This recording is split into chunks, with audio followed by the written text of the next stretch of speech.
Mi propia familia me declaró muerto para quedarse con todo, pero cometieron un error que terminó destruyendo cada una de sus mentiras. Mi nombre es Nicolás Ferrer, y durante muchos años pensé que la sangre era un lazo imposible de romper. Crecí creyendo que una familia podía discutir, pelear e incluso dejar de hablarse por un tiempo, pero que, cuando las cosas realmente importaban, todos estaríamos del mismo lado. Me equivoqué. Lo descubrí el día en que regresé a mi ciudad después de casi 8 años trabajando lejos de casa y encontré una lápida con mi nombre en el cementerio municipal. No era una broma, no era una coincidencia, era mi fotografía, mi fecha de nacimiento y una fecha de fallecimiento inventada. En ese momento entendí que alguien había construido una vida entera alrededor de mi supuesta muerte. Lo que todavía no sabía era que quienes habían organizado todo no eran desconocidos ni delincuentes profesionales. Eran las personas con las que compartí la mesa durante toda mi infancia. Pero para entender cómo llegué hasta ese cementerio tengo que volver varios años atrás. Mi padre, Esteban Ferrer, era dueño de un pequeño taller de maquinaria agrícola. Nunca fue un hombre rico, pero tenía una habilidad extraordinaria para resolver problemas mecánicos. Los agricultores de toda la región confiaban en él porque siempre encontraba una solución cuando otros ya habían dado el trabajo por perdido. Mi madre, Clara, administraba las cuentas. Mi hermana mayor, Verónica, siempre decía que el negocio algún día sería suyo. Mi hermano menor, Julián, nunca mostró interés en trabajar. Prefería vivir convenciendo a los demás de que algún proyecto millonario estaba a punto de despegar. Yo era el del medio, el que aprendió el oficio, el que llegaba antes que todos, el que cerraba el taller cuando ya era de noche. Nunca me molestó. Creía que algún día todo ese esfuerzo serviría para que mi familia estuviera mejor. Cuando cumplí 26 años, apareció una oportunidad inesperada. Una empresa minera buscaba técnicos especializados para mantener maquinaria pesada en otro país. El sueldo era casi 5 veces superior a lo que ganaba en el taller. Mi padre insistió para que aceptara. No seas tonto, Nicolás. Aquí siempre tendrás un lugar. Aprovecha mientras eres joven. Me fui con la promesa de regresar después de unos años con suficiente dinero para modernizar el taller. Durante los primeros meses hablábamos casi todos los días. Después, cada semana. Más tarde, una vez al mes. Hasta que las llamadas empezaron a terminar demasiado rápido. Siempre había una excusa. Siempre estaban ocupados. Siempre parecía que interrumpía algo importante. No le di demasiada importancia. El trabajo consumía casi todo mi tiempo. Las jornadas eran largas. Los campamentos estaban aislados. Muchas veces pasaban semanas completas sin buena conexión. Aún así enviaba dinero. Nunca fallé. Cada mes realizaba una transferencia para ayudar a mi familia. Nunca pregunté exactamente en qué lo utilizaban. Confiaba. Ese fue mi mayor error. Un invierno recibí una llamada distinta. Era mi madre. Lloraba. Decía que mi padre había sufrido un accidente cerebrovascular. Necesitaban dinero urgente para tratamientos. Vendí mi vehículo. Pedí un adelanto de salario. Envié prácticamente todos mis ahorros. Semanas después llamé para preguntar cómo seguía. Mi padre respondió con una voz perfectamente normal. Ya estoy mucho mejor. No sonaba como alguien que hubiera estado al borde de la muerte. Quise creer que había sido un milagro. Hoy sé que jamás estuvo enfermo. Pasaron 2 años más. Mi jefe me ofreció un ascenso.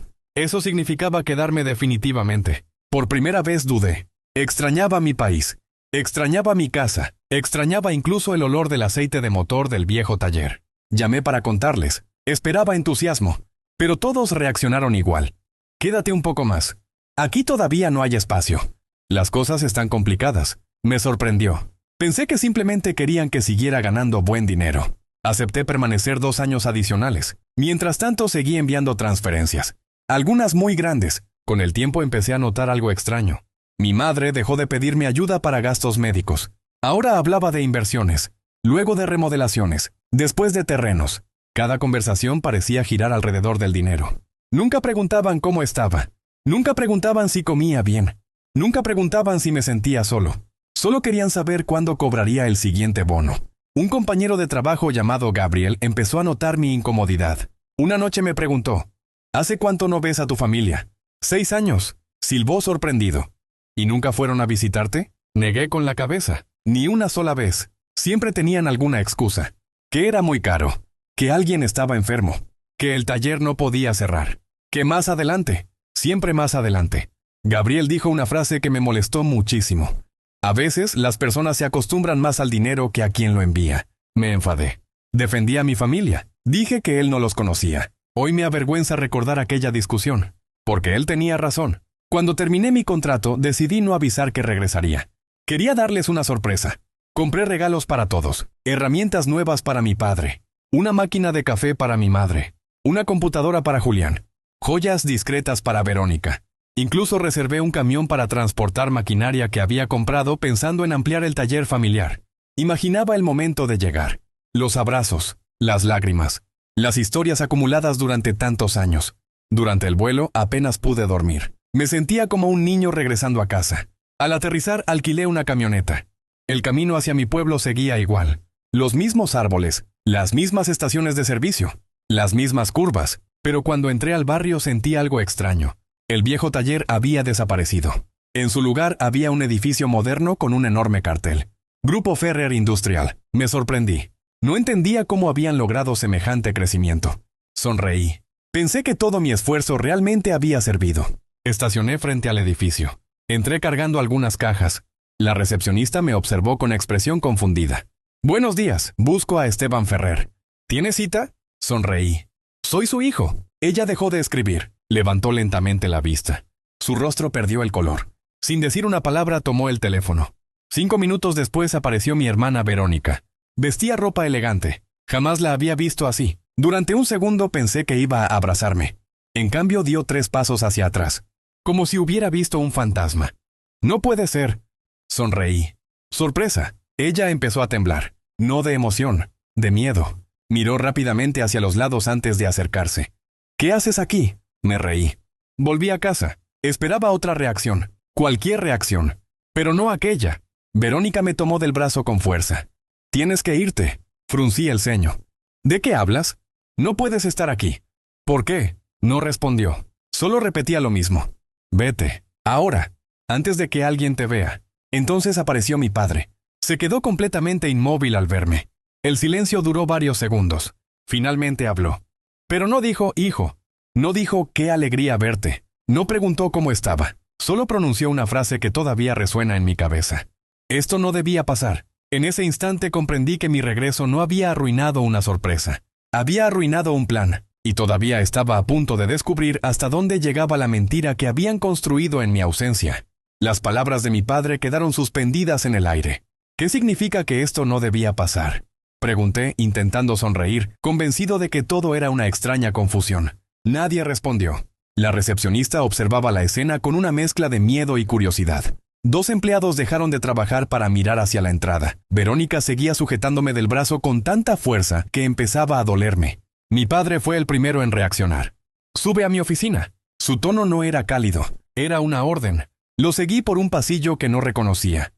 Donde antes había un pequeño taller con olor a aceite y metal caliente, ahora existía una empresa moderna, con oficinas de vidrio, pantallas enormes y decenas de empleados trabajando en silencio.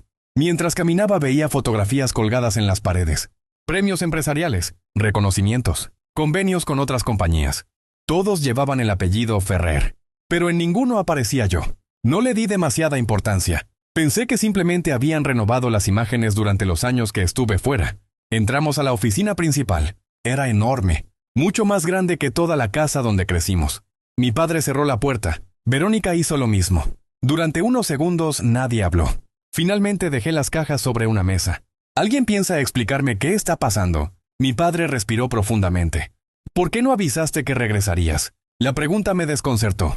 Porque quería sorprenderlos. No debiste hacerlo. Aquellas palabras empezaban a irritarme. ¿No debí volver a mi propia casa? Verónica evitaba mirarme. Mi padre caminaba de un lado a otro. Parecía buscar las palabras correctas. Las cosas cambiaron. Eso ya lo veo. Muchísimo.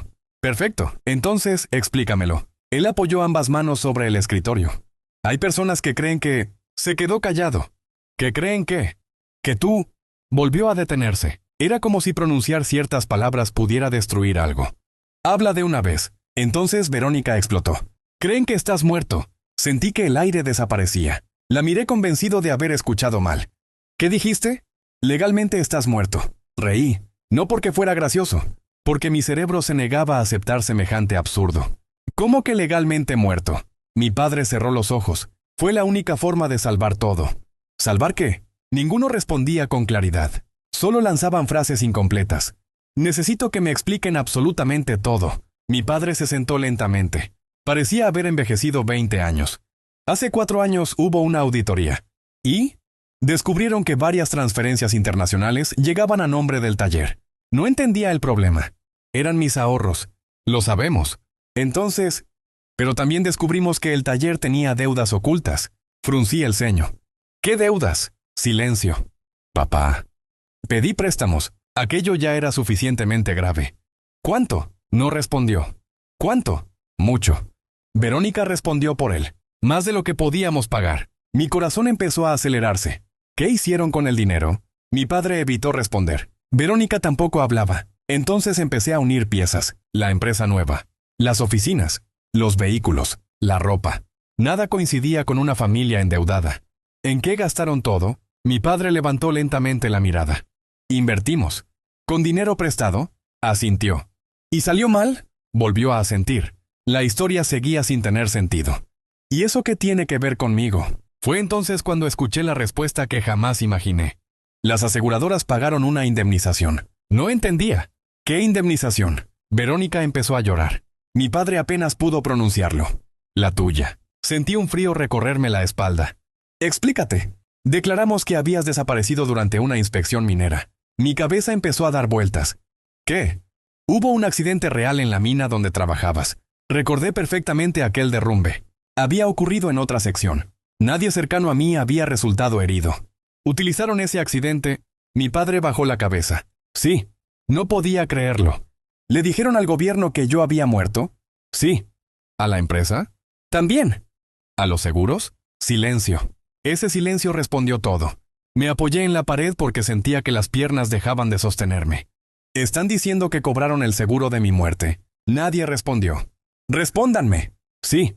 No fue mi padre. Fue Verónica. Y esa sola palabra destruyó los últimos restos de confianza que aún conservaba. ¿Cuánto? Mi padre murmuró una cifra. No la escuché. Más fuerte, dijo el número. Era una cantidad suficiente para transformar completamente el destino de una empresa. Comprendí inmediatamente de dónde había salido aquel edificio, de dónde habían aparecido los camiones nuevos, las oficinas, los contratos. Todo estaba construido sobre una mentira, y sobre mi supuesto cadáver. Me acerqué lentamente al escritorio. Tomé una de las fotografías familiares. En ella aparecían mis padres, Verónica y Julián inaugurando la nueva empresa. Sonreían. Sostenían unas tijeras para cortar una cinta.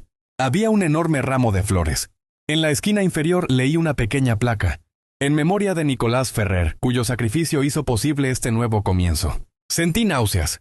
Mientras yo trabajaba 12 horas diarias creyendo que ayudaba a mi familia, ellos organizaban homenajes por mi muerte.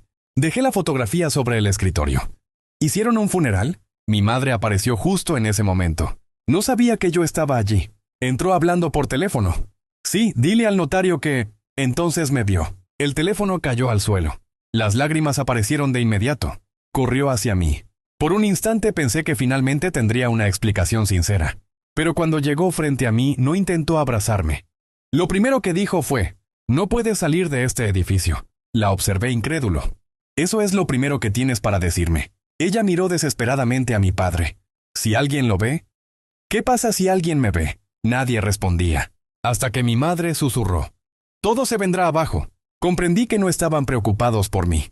Estaban preocupados por ellos, por el imperio que habían construido utilizando mi identidad, por las mentiras, por los documentos, por el dinero, y sobre todo, por descubrir quién había firmado los papeles que certificaban una muerte que nunca ocurrió. Fue entonces cuando alguien golpeó la puerta de la oficina.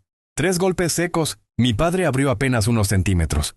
Escuché una voz masculina. «Señor Ferrer, el doctor Salvatierra acaba de llegar para la reunión del directorio». Mi padre respondió con nerviosismo. «Dígale que espere 5 minutos». Pero antes de cerrar la puerta, el hombre alcanzó a verme. Nuestros ojos se cruzaron. Su expresión cambió de inmediato. Frunció el ceño. Me observó como si acabara de reconocer a alguien imposible. No dijo una sola palabra. Simplemente dio media vuelta y se alejó por el pasillo. No lo sabía en ese momento, pero aquel hombre acababa de convertirse en la primera persona fuera de mi familia que descubriría que el muerto seguía vivo. Y esa simple mirada desencadenaría una cadena de acontecimientos que ninguno de nosotros sería capaz de detener.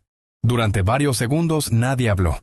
Lo único que podía escuchar era el sonido del aire acondicionado de la oficina y mi propia respiración cada vez más acelerada. Miré a mi madre, luego a mi padre y finalmente a Verónica. Ninguno parecía feliz de verme. No había alegría, alivio ni emoción. Solo miedo. Un miedo desesperado.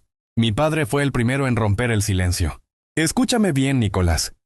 Antes de hacer cualquier cosa, tienes que entender que todo esto comenzó como un intento de salvar a la familia. Solté una risa amarga. ¿Salvar a la familia? Declarándome muerto. No era el plan original. Entonces cuéntame cuál era el plan original. Se pasó la mano por la cara. Cuando las deudas empezaron a ahogarnos, los bancos iban a embargar el taller. Ya no había forma de pagar. En ese momento ocurrió el accidente en la mina donde trabajabas. Un abogado nos dijo que, como llevabas meses sin comunicarte con la empresa directamente y casi todo lo hacías por correo electrónico, existía una posibilidad de iniciar un proceso de desaparición. ¿Un abogado les aconsejó cometer un fraude? Mi padre bajó la mirada. Ese gesto respondió más que cualquier palabra. ¿Quién era ese abogado? Ya no trabaja con nosotros. ¿Cómo se llama? Nadie respondió. Volví a preguntar. ¿Cómo se llama? Mi madre habló casi en un susurro. ¿Rodolfo Santa Cruz? Memoricé el nombre de inmediato.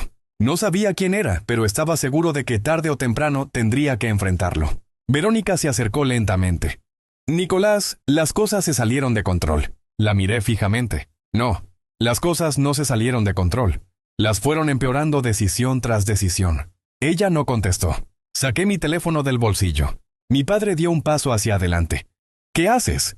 Llamar a la policía. Su rostro perdió todo el color. No. ¿Por qué no? Porque si haces eso, no solo caeremos nosotros. ¿Y quién más? Volvió a quedarse callado. Aquello empezaba a repetirse demasiado. Siempre ocultaban algo más. ¿Quién más? Mi madre respondió. Hay funcionarios involucrados. Sentí un escalofrío. Eso ya no era un simple fraude familiar. ¿Qué funcionarios? Personas que certificaron documentos. Personas que aceptaron dinero. Silencio. Otra vez. Me guardé el teléfono. No porque hubiera cambiado de opinión, sino porque comprendí que necesitaba saber mucho más antes de actuar. Si realmente existía una red de personas involucradas, denunciar sin pruebas podía terminar perjudicándome. Respiré hondo. Quiero verlo todo. ¿Todo qué? Papeles, contratos, escrituras, transferencias, seguros, absolutamente todo. Mi padre negó con la cabeza. Eso no es posible. Entonces sí llamaré a la policía. Verónica intervino rápidamente. Papá, ya no podemos esconder nada. Después de unos segundos de tensión, mi padre abrió un cajón del escritorio. Sacó una llave. Luego caminó hacia una biblioteca. Movió uno de los libros. Escuché un clic. La biblioteca comenzó a deslizarse lentamente hacia un lado. Detrás apareció una puerta metálica. Me quedé inmóvil. ¿Qué demonios es eso? Nuestro archivo privado. Introdujo la llave. La puerta se abrió. Dentro había estanterías completas repletas de cajas. Cada una tenía etiquetas con fechas. Mi padre tomó una de ellas. La dejó sobre una mesa. Cuando levantó la tapa sentí un nudo en la garganta. Había carpetas con mi nombre, mi fotografía, mi firma, mi número de identificación, incluso una copia de mi pasaporte. Todo perfectamente organizado. Como si hubieran construido otra versión de mi vida. Empecé a revisar documento por documento. Había certificados, declaraciones, notificaciones, correspondencia oficial, y entonces apareció el papel que más me impactó. Era mi certificado de defunción. Ver mi nombre escrito junto a la palabra fallecido produjo una sensación imposible de explicar. No parecía un documento falso. Tenía sellos, firmas, códigos, todo lucía completamente auténtico. Seguí revisando. Encontré el informe del supuesto accidente. Después la autorización para cobrar el seguro. Luego la distribución del dinero. Cada hoja aumentaba mi indignación. Hasta que encontré algo que hizo que el mundo pareciera detenerse. No figuraba como único fallecido. Había otra persona, un hombre llamado Mateo Ríos. Según los documentos, ambos habíamos muerto el mismo día. Fruncí el ceño. ¿Quién es Mateo Ríos? Mis padres intercambiaron una mirada. No respondieron. Volví a preguntar. ¿Quién es? Verónica respiró profundamente. Era un compañero tuyo. Intenté recordar. El nombre me resultaba vagamente familiar, pero no lograba ubicarlo. ¿Qué pasó con él? Mi madre comenzó a llorar. Mi padre cerró los ojos, y comprendí que la respuesta no iba a gustarme. ¿Mateo sí murió? El silencio volvió a llenar la habitación. De pronto todo encajó. Habían utilizado una tragedia real para fabricar otra inexistente. Mientras una familia lloraba a un hijo de verdad, La mía fingía llorarme para enriquecerse. Seguí revisando la carpeta. Había fotografías del funeral. No quería mirarlas, pero aún así lo hice. Vi un ataúd cubierto de flores. Una enorme fotografía mía en la entrada de la iglesia. Mi madre abrazando a los asistentes. Verónica llorando frente al féretro. Mi padre recibiendo abrazos. Y Julián, sonriendo discretamente mientras hablaba con un hombre de traje. Esa imagen llamó mi atención. Amplié la fotografía con el teléfono. Reconocí el rostro. Era el mismo hombre que había visto salir de la oficina unos minutos antes. ¿Quién es él? Mi padre tardó demasiado en responder. Nuestro socio. Nombre. Arturo Salvatierra. El apellido me sonó inmediatamente. ¿Tiene algo que ver con el hombre que acaba de venir? Verónica asintió. Es su hermano. Cerré lentamente la carpeta. Cada respuesta abría 3 preguntas nuevas. Entonces escuchamos voces alteradas en el pasillo. Alguien discutía con la secretaria. Después golpes rápidos en la puerta. Antes de que mi padre pudiera reaccionar, ésta se abrió de golpe. Entró el hombre que me había visto minutos antes. Nos observó uno por uno. Su mirada terminó sobre mí. No parecía sorprendido. Parecía furioso. Así que era verdad. Nadie habló. Él dio un paso hacia adelante. ¿Saben el desastre que acaba de ocurrir? Mi padre intentó calmarlo. Arturo, cállate. Nunca imaginé ver a mi padre quedarse completamente inmóvil frente a otro hombre. Arturo me señaló con el dedo. No debías regresar, respondí con firmeza. Creo que esa decisión me corresponde a mí. Sonrió con desprecio. No tienes idea de todo lo que está en juego. Empieza a explicármelo. Se acercó hasta quedar a menos de 1 metro. No solo cobraste un seguro con tu nombre. Miró a mi padre. Luego volvió a observarme. Tu muerte permitió cerrar un negocio mucho más grande. Sentí un vacío en el estómago. ¿Qué negocio? Arturo soltó una carcajada breve. El negocio que convirtió a los Ferrer en millonarios. Las palabras quedaron suspendidas en el aire. Mi familia volvió a guardar silencio. Y por la expresión de sus rostros comprendí que el fraude del seguro apenas era la superficie de una mentira muchísimo más grande. Una mentira que llevaba años creciendo y que estaba a punto de arrastrarnos a todos.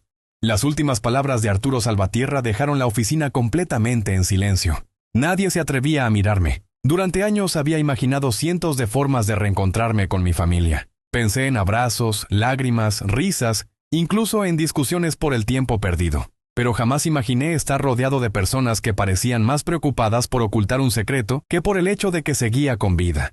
Arturo dejó un maletín sobre la mesa. Lo abrió lentamente. Dentro había varias carpetas negras.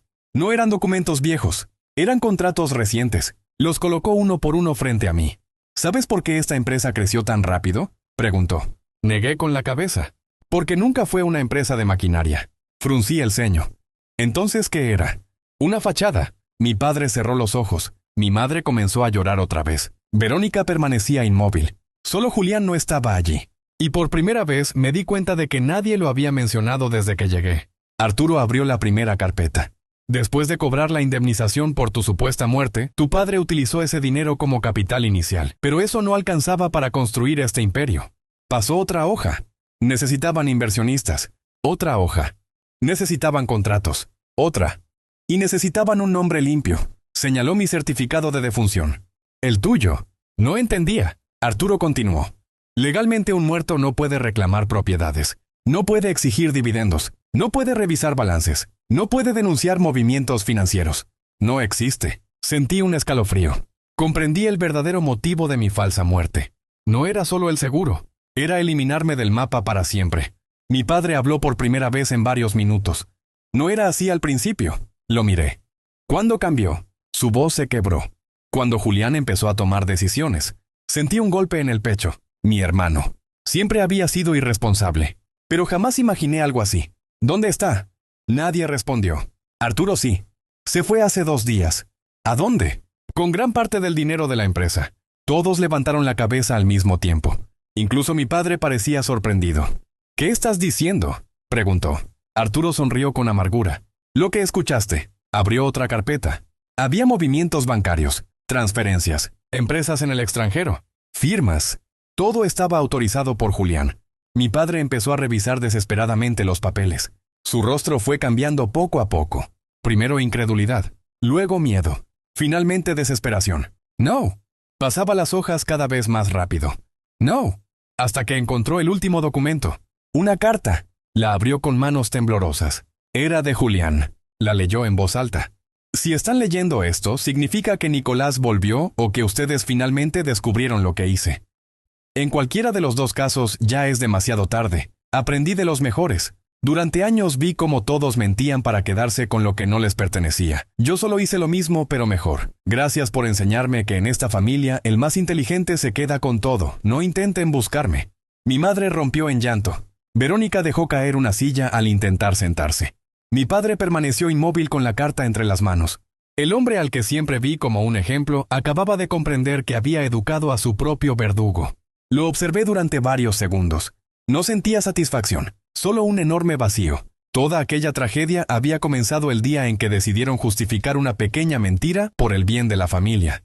Después vino otra, y otra, hasta que ya no pudieron distinguir dónde terminaba la verdad. Arturo cerró el maletín. La fiscalía llegará en menos de una hora. Todos lo miramos. ¿Qué? Hace meses que investigan la empresa. El silencio fue absoluto. Arturo respiró profundamente. Cuando Julián desapareció, entendí que intentaría dejarme toda la responsabilidad, así que entregué cada documento. Mi padre dio un paso hacia él. «¡Nos traicionaste!». Arturo negó lentamente. «No. Los traicionó la primera mentira. Yo solo decidí dejar de sostenerla». Aquellas palabras golpearon más fuerte que cualquier grito. Miré nuevamente la fotografía del falso funeral. La tomé entre mis manos. Durante años había pensado que la familia era algo que sobrevivía a cualquier problema. Ahora entendía que no. La familia solo sobrevive mientras exista confianza. Y ellos la habían enterrado mucho antes de enterrarme a mí. A través de la ventana comenzaron a escucharse sirenas. Cada vez más cerca. Mi padre caminó hasta el ventanal. Abajo se detenían varios vehículos oficiales. Los empleados salían confundidos de las oficinas. Algunos grababan con sus teléfonos. Otros simplemente observaban. La verdad estaba entrando por la puerta principal. Mi madre cayó de rodillas. «Perdónanos». La miré fijamente. Era la primera vez que alguien me pedía perdón desde que había regresado. Pero ese perdón ya no podía devolverme los años perdidos. Ni la confianza. Ni la familia que alguna vez tuve.